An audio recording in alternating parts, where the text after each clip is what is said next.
Picture this. Eres en 1894 two empires are on a collision course, and the prize is control over Korea. On one side, the ancient Qing dynasty of China, a giant awakening to a new era. On the other, the rapidly modernizing Japanese empire, hungry to prove its strength on the world stage. Their inevitable clash will happen not on land, but on the waves of the Yellow Sea, near the mouth of the Yalu River. This is the story of a battle that would not only decide the fate of a war, but would also signal the dramatic rise of a new global power.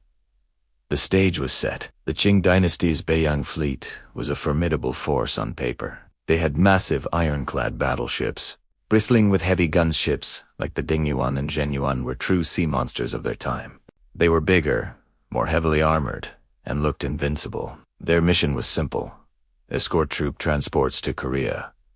But they were about to run into a different kind of navy, one built for speed, precision, and a revolutionary new way of thinking about naval warfare. Entered the Japanese combined fleet, led by a man whose name would become legendary, Admiral Hai. His fleet was different. The Japanese ships were generally smaller, faster, and more maneuverable. They didn't have the sheer brute force of the Chinese ironclads, but they had something else, a new generation of quick-firing cannons. Admiral Togo knew he couldn't win a slugging match, trading blow for blow. He had to be smarter, faster, and more aggressive. He had a plan, and it was about to be put to the ultimate test. On the morning of September 17, 1894, lookouts on both sides screamed the fateful words, "Smoke on the horizon." The two fleets were closing in.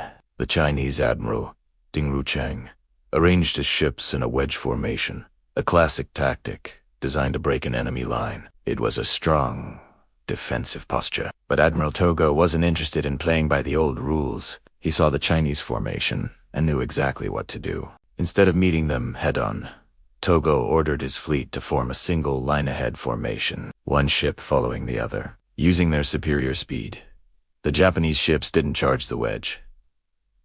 They swept past its flank. This brilliant maneuver is known as crossing the T. Imagine the letter T. The Chinese fleet formed a vertical line, able to fire only their forward-facing guns. The Japanese fleet formed the horizontal top line, allowing every single ship in their line to fire its full broadside hull. The guns on its side into the lead Chinese ships. It was a devastating tactic. The air erupted with the thunder of cannons. The Japanese quickfirers unleashed a storm of steel upon the Chinese vessels. While the Chinese ships were tough, they were slow to return fire, and their gunnery proved shockingly inaccurate. Fires broke out across the decks of the Beiyang fleet.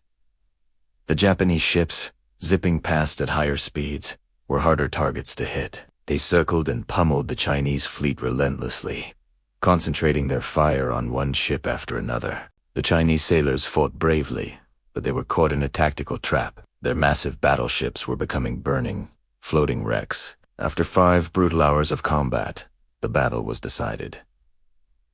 The Beiyang fleet was shattered. Several ships were sunk, and many others were severely damaged. Facing annihilation, the remnants of the Chinese fleet limped back to port, leaving the Japanese in complete control of the sea.